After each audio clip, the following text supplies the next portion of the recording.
الحمد لله رب العالمين وبه نستعين على أمور الدنيا والدين والصلاة والسلام على أشرف الأنبياء والمرسلين وعلى آله وصحبه أجمعين. سبحانك لا علم لنا إلا ما علمتنا إنك أنت العليم الحكيم. رب اشرح لي صدري ويسر لي أمري واحلل عقدة من لساني يفقه قولي. اللهم فقهنا في الدين وعلمنا التأويل وحببنا إلى المسلمين واجعلنا لسان صدق في الآخرين واجعلنا من ورثة جنة النعيم. أما بعد, jamaah kaum muslimin yang dirahmati Allah Subhanahu wa taala. Alhamdulillah, tidak lupa senantiasa kita mengawali dengan memanjatkan rasa syukur kehadirat Allah Subhanahu wa taala atas semua limpahan nikmat kebaikan yang masih diberikan kepada kita sampai pada detik hari ini. Kita hari ini masuk tanggal berapa dari bulan Syawal? 16 ya. Yang berlalu setengah dari bulan Syawal dan kita sudah alhamdulillah sama-sama menyelesaikan Ramadan tahun ini 1446 Hijriah. Tidak lupa kita banyak berdoa dengan mengucapkan taqabbalallahu minna wa minkum. Allahumma taqabbal minna salatana wa siyamana. Mudah-mudahan Allah Subhanahu wa taala terima semua amal kebaikan, semua ibadah yang sudah kita laksanakan di bulan Ramadan. Karena sangat rugi apabila semua jerih payah kita yang sudah kita lakukan di bulan Ramadan sia-sia, kasarob, seperti fata morgana atau seperti debu yang ditebang oleh angin. Maka kita berdoa mudah-mudahan Allah terima. Diriwayatkan bahwa para ulama kita dulu berdoa agar diterima amalan Ramadannya sampai 6 bulan ke depan. Jadi kalau kita ini kan kalau momen-momen lebaran aja, taqabbalallahu minna wa minkum, ya. Mudah-mudahan Allah terima amalan ibadah kita. Tapi ulama dulu berdoa supaya amalan ibadahnya itu diterima, amalan Ramadan itu sampai 6 bulan ke depan. Artinya 6 bulan itu selalu berdoa agar amalan Ramadannya diterima. Karena doa ini boleh jadi sekali dua kali nggak diterima, tapi kalau terus menerus, ya kan, ya boleh jadi Allah Subhanahu wa taala juga kasihan kan gitu. Maka ud'ullaha wa antum muqinuna bil ijab. Jadi kita berdoa yakin Allah Subhanahu wa taala bahwasanya akan mengijabah doa-doa kita. Yang kedua, secara pribadi saya ingin mengucapkan mohon maaf lahir dan batin karena kemarin lebaran mungkin sebagian kita tidak berjumpa ya. Saya posisi tidak di tempat. Jadi sebagian mungkin sudah berlebaran, sebagian mungkin belum berlebaran. Artinya belum kita salaman saling mengucapkan mohon maaf lahir dan batin. Maka saya ucapkan mohon maaf lahir dan batin. Ada salah-salah yang pernah terucap, pernah terlepas, atau pernah saya lakukan, baik yang disengaja maupun tidak disengaja, saya mohon maaf yang sebesar-besarnya. Yang lebih susah itu kalau kesalahan tidak disengaja. Karena kadang-kadang kita ini walaupun ya merasa kita nggak ada masalah, tapi ternyata bagi orang ada masalah kan begitu. Kadang-kadang kita ya namanya orang gitu. Kadang kita merasa tidak bersalah, tapi sebenarnya bagi sebagian orang kita dianggap bersalah. Artinya ada yang menyinggung, ada yang tersinggung, atau ada yang merasa tidak nyaman dengan kita. Maka itu yang perlu kita waspadai ya. Kalau disengaja itu kan kadang-kadang ya kita merasa, kalau nggak disengaja maka kita tidak merasa. Nah, saya mohon maaf yang sebesar-besarnya atas apa yang pernah terjadi dari saya, ya baik saya sengaja maupun tidak sengaja. Maka kita dalam beribadah pun ya. Itu ada namanya sunnah kebaikan, ada sunnah keburukan. Artinya ada suatu kebaikan yang kita lakukan itu menginspirasi orang. Walaupun kita niatnya ya kan tidak mengajarkan orang. Ketika kita berbuat suatu kebaikan tanpa sengaja orang meniru, maka kita juga kecipratan pahala. Artinya kebaikan yang menjadi inspirasi orang untuk berbuat baik, maka insya Allah kita juga mendapatkan pahala kebaikan. Kebalikannya, suatu keburukan yang menginspirasi orang gitu. Itu juga kita akan kecipratan dosanya. Maka Qabil itu dia selalu mendapatkan tambahan dosa setiap ada kejahatan pembunuhan. Karena dia yang menginspirasi orang untuk membunuh gitu ya. Artinya nah ini yang perlu kita waspadai. Kadang-kadang keburukan yang kita lakukan walaupun ya, kita ini niatnya tidak ngajarin orang, tapi ada orang yang terinspirasi. Ada orang yang ya nyontoh gitu. Akhirnya ya ini yang bahaya. Maka Rasulullah melaknat orang yang berbuat maksiat secara terang-terangan. Karena itu bisa menginspirasi orang. Bisa membuat orang itu meniru apa yang kita lakukan. Maka kalau orang berbuat maksiat tapi masih ditutup-tutupi, masih ada rasa malu, ya, masih sembunyi-sembunyi, maka insya Allah masih ada nilai kebaikan dalam dirinya, karena dia masih ada rasa malu. Bapak Ibu jamaah kaum muslimin yang dirahmati Allah Subhanahu wa taala, itu prolog ya, pembukaan. Kita insya Allah melanjutkan kembali kajian kita ini, kajian berseri, kajian kitab. Maka kita lanjutkan apa yang sudah pernah kita mulai. Setiap Selasa pagi kita mengkaji kitab Saidul Khatir, kitab yang ditulis oleh Al-Imam Abdurrahman Ibnul Jauzi rahimahullahu ta'ala. Maka ya kajian kita sesuai dengan tema kitab ya, tidak sesuai dengan tema waktu ya. Mungkin ada sebagian yang di momen-momen seperti ini memanfaatkan tema-tema sesuai dengan momen lebaran ya kan, momen bermaaf-maafan, momen ini dan lain sebagainya. Ya insya Allah sudah banyak yang membahas kajian-kajian atau ceramah-ceramah tentang momen-momen seperti itu. Nah kita melanjutkan saja kajian dari kitab Saidul Khatir. Ini kitab yang berisi tentang nasihat-nasihat, berisi tentang perkara tazkiyatun nafs, bagaimana supaya kita membersihkan hati kita ini dengan kalimat-kalimat yang baik yang disampaikan oleh Al-Imam Abdurrahman Ibnul Jauzi rahimahullahu ta'ala. Sampai halaman berapa kita?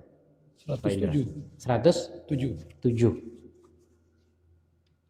Halaman 107. 107. Oke, tafadhol, silakan dibaca. Bismillahirrahmanirrahim.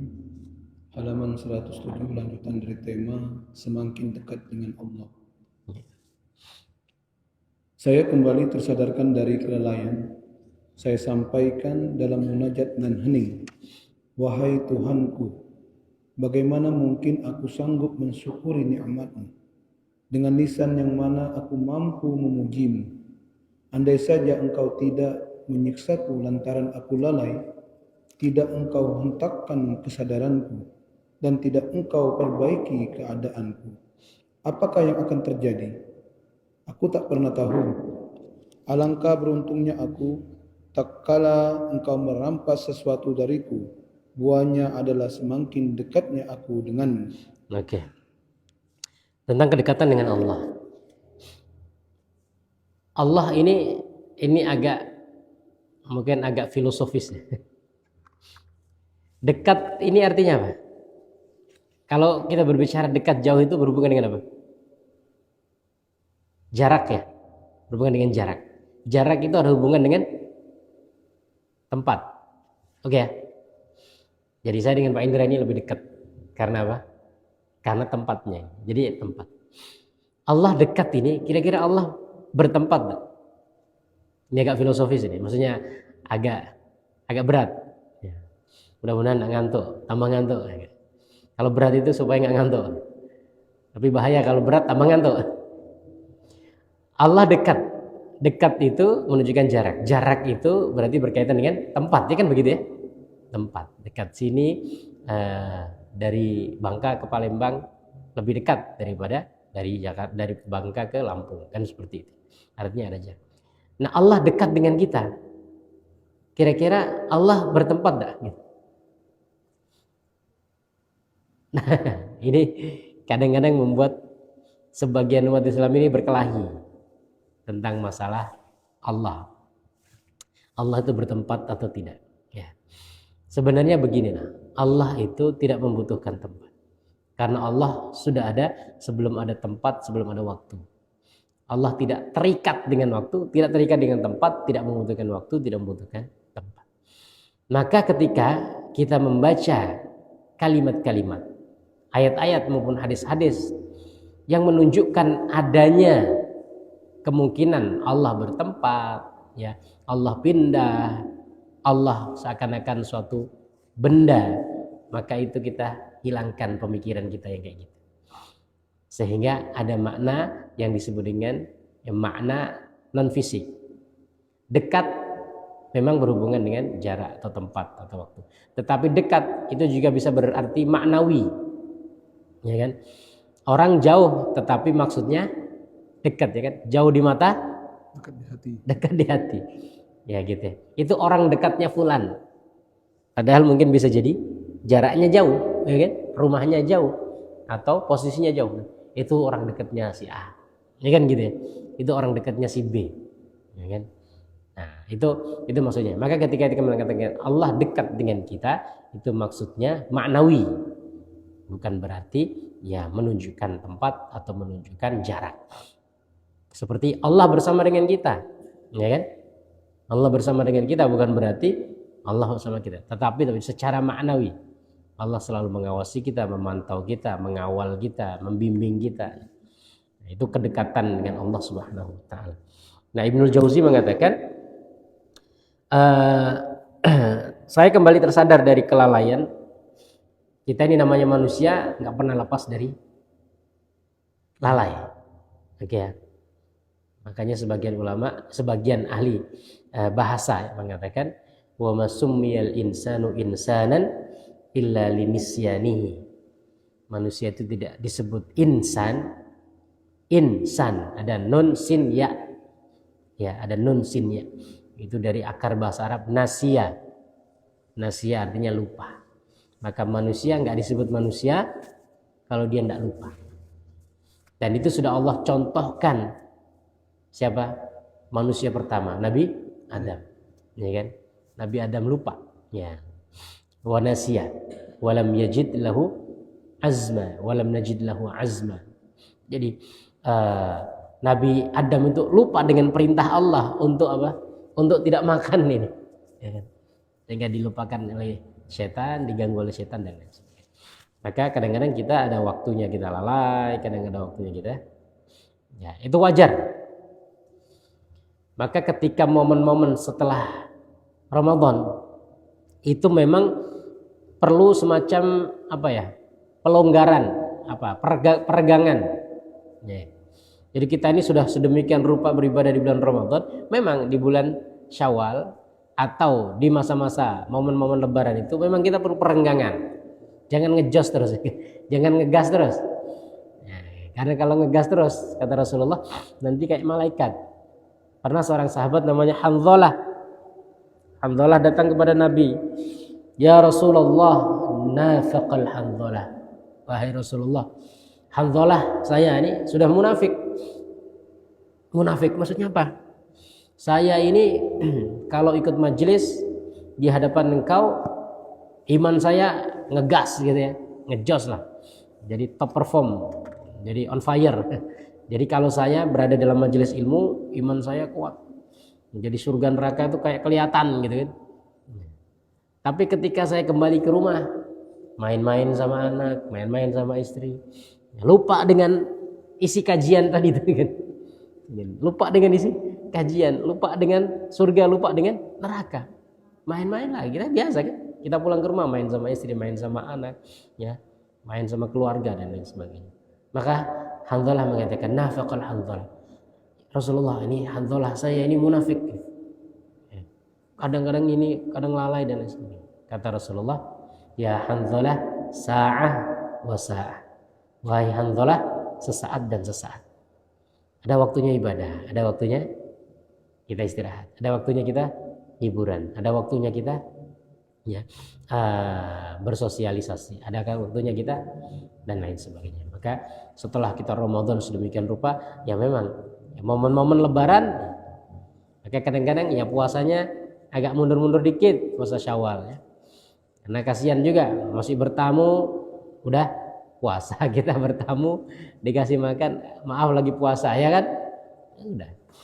Artinya puasa Syawal kan ada kesunahan, tapi kita juga perlu menyikapi ada tradisi adat istiadat kita yang di momen awal-awal Syawal itu masih saling kunjung mengunjung, saling silaturahim dan lain sebagainya ya kan. Dan itu pun bukan perkara yang wajib. Maka ketika orang tidak berpuasa sunnah Syawal pun nggak usah kita menganggap orang ini imannya ya nggak kuat atau orang ini nggak masalah. Orang nggak puasa sunnah Syawal biar saja, ya kan? Sebagaimana orang nggak sholat tahajud, ya kan? Kita juga banyak nggak sholat tahajud kan, tidak ada masalah. Kenapa harus maksain orang untuk puasa Syawal? Gitu. Bahkan dalam mazhab Imam Malik itu puasa Syawal itu dimakruhkan, karena dalam pandangan Imam Malik dalil tentang puasa sunnah Syawal itu tidak kuat. Dalil puasa sunnah Syawal itu cuma satu hadisnya, satu tutu gitu. Yang bagi mazhab Imam Malik itu dianggap kurang kuat. Ini saya sampaikan karena tadi ya, ada sebagian orang memaksakan diri untuk puasa Syawal. Nggak perlu ya. Apalagi kalau perempuan ya, dia harus ganti dengan puasa ya sebelumnya. Kemudian dia harus ada momen bulanan ya, mens. Kemudian tadi menyiapkan makanan dan lain sebagainya. Jadi nggak masalah. Kalau ada kesempatan, ada waktu, ada silahkan tafadhol ya. Kita semakin perbanyak kebaikan silahkan. Artinya kita posisikan ibadah itu sesuai dengan porsinya. Yang wajib jangan dianggap sunnah, yang sunnah jangan dianggap wajib. Karena sunnah ini sudah dianggap wajib gitu loh. Ini kadang-kadang kita memaksakan orang untuk melakukan sesuatu yang sebenarnya hanya sekedar sunnah. Nah, ada juga orang yang meremehkan yang wajib begitu. Ya contohnya Idul Fitri sama sholat subuh. Coba sholat Id itu pasti lebih ramai dari sholat subuh, padahal orangnya sama. Artinya kampung itu ya sama orangnya, penduduknya itu sama, masjidnya ya segitu-gitulah. Tapi pas Idul Fitri penuh, pas subuh kosong. Ya kan? Ini kan berarti ya kebalik. Padahal orang nggak sholat Id itu silakan, tak masalah. Ya, nggak ada dosa orang nggak sholat Id, ya kan? Tapi nggak sholat subuh berdosa. Maka itu ya. Jadi banyak yang memang kita tuh kadang-kadang salah menempatkan. Maka ada satu fikih namanya fikih prioritas. Yang nulis seorang ulama namanya Syekh Yusuf Al-Qaradawi. Jadi kita harus menetapkan mana sih yang harus kita dulukan ya. Nah, mengetahui skala prioritas berarti mengetahui hakikat nilai ibadah. Mana wajib, mana sunnah, mana mubah. Kadang-kadang itu keras kita. Ya, masalah tarawih 11 atau 23 itu kadang-kadang kan sampai ribut. Maka ada seorang ulama namanya Syekh Hasan Al-Banna dari Mesir ya, pendiri jamaah Ikhwanul Muslimin. Satu hari beliau datang ke kampung, di kampung itu ribut. Nah, Syekh, ini ada yang mau tarawih 11, ini ada yang mau tarawih 23. Gimana pandangan Anda? Ini kita sudah hampir berantem ini. Kata Syekh Hasan Al-Banna, enggak usah tarawih. Kok malah nggak boleh tarawih? Ya ngapain kamu tarawih sementara hati ya bertikai ya. Sementara tarawih apa sih hukum tarawih? Sunnah. Semua ulama sepakat hukum tarawih sunnah. Sementara bersatu hukumnya wajib. Wa'tasimu bihablillahi jami'an wa la tafarraqu. Surat Al-Baqarah. Ya, itu perintah Allah. Perintahnya dalam Al-Qur'an, hukumnya pun. Maka ketika ditanya itu Syekh Hasan Al-Banna bilang apa? Nggak usah sholat taraweh, udah bubar saja. Biarkan masjid sepi, tapi hati kalian tetap bersatu. Daripada situ nanti 11 itu 23 akhirnya berantem ya kan. Itu kan skala prioritas. Artinya beliau paham ya bersatu itu wajib, sementara taraweh sunnah. Kadang-kadang kita mendahulukan yang sunnah tadi, akhirnya kita mengorbankan yang wajib. Wahai Tuhanku, bagaimana mungkin aku sanggup mensyukuri nikmat-Mu? Kita semuanya nggak pernah bisa mensyukuri nikmat Allah. Kita hanya berusaha mensyukuri nikmat Allah. Dan porsi kesyukuran kita terhadap nikmat Allah jauh lebih sedikit dibanding yang seharusnya kita lakukan. Bahkan kita mengucapkan alhamdulillah itu juga bagian dari nikmat Allah yang harus disyukuri. Jadi yang paling ringan mensyukuri nikmat Allah paling ringan adalah mengucapkan alhamdulillah. Ada banyak bentuk atau cara kita mensyukuri nikmat Allah. Yang paling ringan memang mengucapkan alhamdulillah. Tapi mengucapkan alhamdulillah itu juga sudah nikmat gitu. Kita bisa ngomong gitu kan nikmat. Ngomong pujian, ngomong kalimat thayyibah. Alhamdulillah itu kan kalimat thayyibah. Ada orang bisa ngomong, itu kan nikmat. Jadi bisa ngomong gitu aja udah nikmat. Ngomong yang baik berarti sudah 2 nikmat. Ya. Ngomong yang baik pujian kepada Allah lagi kan berarti udah 3. Dan lain sebagainya. Artinya alhamdulillah kita mensyukuri nikmat itu juga bagian dari nikmat yang harus kita syukuri.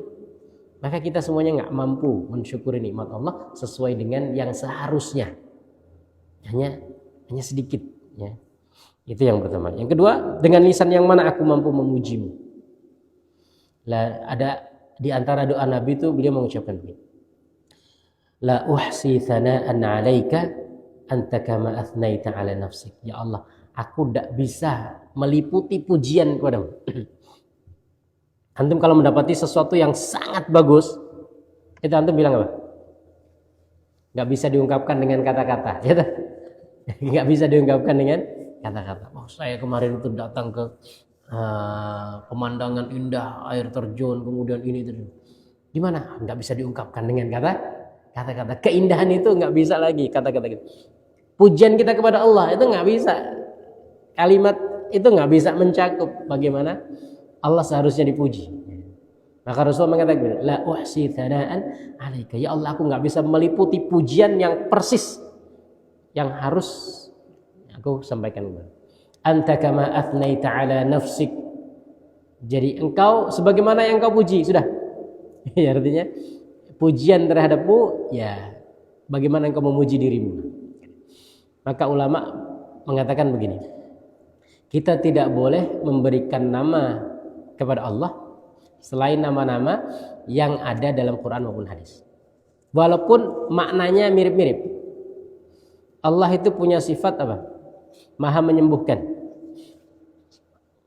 Asy-Syafi, ya. Tapi nggak bisa dibilang Allah itu dokter, ya kan? Allah dokter nggak bisa. Ya, nggak boleh. Atau Allah itu tabib, ya kan? Atau Allah itu, ya. Jadi nama Allah sesuai dengan apa yang Allah. Walaupun ada kemiripan makna. Ya, Oke. Andai saja engkau tidak menyiksaku lantaran aku lalai, engkau tidak hentakkan kesadaranku dan tidak engkau perbaiki. Nah, ini yang bagus ini. Alangkah beruntungnya aku tatkala engkau merampas sesuatu dariku, buahnya adalah semakin dekatnya aku denganmu. Kadang-kadang kita itu baru sadar, baru ingat kepada Allah ketika Allah mengambil sebagian dari kita, ya. Nah, maka ujian itu ada 2. Ujian dalam bentuk nikmat, ujian dalam bentuk musibah. Banyak orang yang sadar ketika diuji dengan musibah, tapi nggak sadar diuji dengan nikmat, betul ya? Kita kalau kehilangan sandal baru ngerasa, kan? Oh ya Allah. Atau kehilangan ini, kehilangan ini, kan baru ngerasa ya. Nah, tapi ini bagus, gitu. Maka bagi orang yang beriman itu apapun keadaannya dia mendatangkan kebaikan. Kalau yang dia dapatkan musibah dia bersabar, ya. Dia bersabar. Jadi kebaikan. Kalau yang dia dapatkan musibah dia mendapatkan nikmat dia bersyukur, datang kebaikan. Gitu. Artinya ada keburukan yang menimpa kita itu kita bisa olah menjadi suatu kebaikan. Ini kata Ibnul Jauzi. Jadi alhamdulillah engkau mengambil sesuatu dariku, tapi efeknya aku jadi dekat gitu. Ya. Banyak orang yang ketika ya mungkin banyak masalah akhirnya dia ke masjid, gitu. Betul ya? Ya. Banyak masalah akhirnya ke masjid. Kalau nggak ada masalah, tidak ingat masjid. Nah, makanya itu kan ada kebaikannya. Kata Ibnul Jauzi, ya alhamdulillah dengan apa yang Allah ambil dariku, tapi semakin dekat. Oke, kita lanjut dikit lagi ya. Silakan. Alangkah kayanya aku tatkala engkau membuatku fakir di hadapanmu. Betapa merdekanya aku tatkala engkau membuat diriku tak bergantung pada makhlukmu. Duhai waktu-waktu berlalu tanpa aku bisa berbakti kepadamu. Celakalah waktu-waktu berlalu tanpa ketaatanku kepadamu. Telah lama aku tiada merasa resah tatkala azan fajar menjelang dan aku baru saja bangun dari tidur lelapku. Jika matahari telah tenggelam, aku tak merasa menyesal atas terbuangnya waktu di hari itu. Ya. Alangkah kayanya aku tatkala engkau membuatku fakir di hadapanmu. Orang itu mulia ketika dia menghinakan diri kepada Allah. Ya. Jadi kalau kita menghinakan diri di hadapan manusia, maka kita hina. Tapi kalau menghinakan diri di hadapan Allah, maka kita justru mulia. Maka gelar yang paling paling tinggi ya. Menurut sebagian ulama itu gelar apa? Gelar kita sebagai orang yang beriman ini. Gelaran paling tinggi tuh. Abdun. Abdun. Subhanalladzi asra bi'abdihi. Ketika Allah ingin memberikan ya pujian kepada Nabi Muhammad dengan memperjalankan peristiwa Isra Mi'raj, Allah menggunakan gelaran Nabi sebagai hamba, bukan sebagai Nabi. Segala puji bagi Allah yang memperjalankan nabinya atau hambanya? Hambanya, surat Al-Isra. Ya, ini sudah lewat momen Isra Mi'raj. Agak-agak lupa sudah. Tapi Allah mengatakan subhanalladzi asra bi'abdihi laila. Ya, segala puji bagi Allah yang memperjalankan hamba.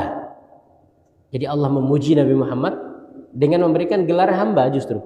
Ya, padahal bagi kita ya hamba itu orang yang hina, rendah, kasta bawahan. Tapi kalau penghambaan kita kepada Allah justru Allah tinggikan. Di surat Al-Jin, wa annahu lamma qama 'abdullah yad'uhu kadu yakununa 'alaihi libada.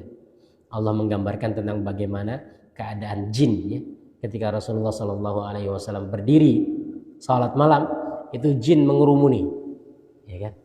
Di awal surat Jin kan mengatakan qul uhiya ilayya annahu istama'a nafarun minal jinni faqalu inna sami'na qur'anan ajaba. Jadi jin itu ketika mendengar ayat Al-Qur'an takjub. Ada perkataan seindah ini. Ya, ada kalimat-kalimat sebijak ini. Ya, ada untayan-untayan kata sebagus ini. Nah, ketika Rasulullah SAW salat malam, ya kan baca Quran, itu jin mengerumuni. Nah, Allah menyebutkan dengan kata Abdullah ya. Wa annahu lamma qama Abdullah. Dan ketika hamba Allah berdiri untuk salat, jin itu mengerumuni. Kemudian Rasulullah SAW ketika kita syahadat ya, asyhadu an la ilaha illallah wa asyhadu anna Muhammadan abduhu wa rasuluh. Jadi kita mendahulukan gelar abdun. Syahadat kita. Syahadat kan ada asyhadu an la ilaha illallah wa asyhadu anna Muhammadan Rasulullah. Tapi ada juga gelar redaksi syahadat yang lain, asyhadu an la ilaha illallah wa asyhadu anna Muhammadan abduhu wa rasuluh. Jadi aku bersaksi bahwasanya Muhammad adalah hambanya dan didahulukan mana? Hamba.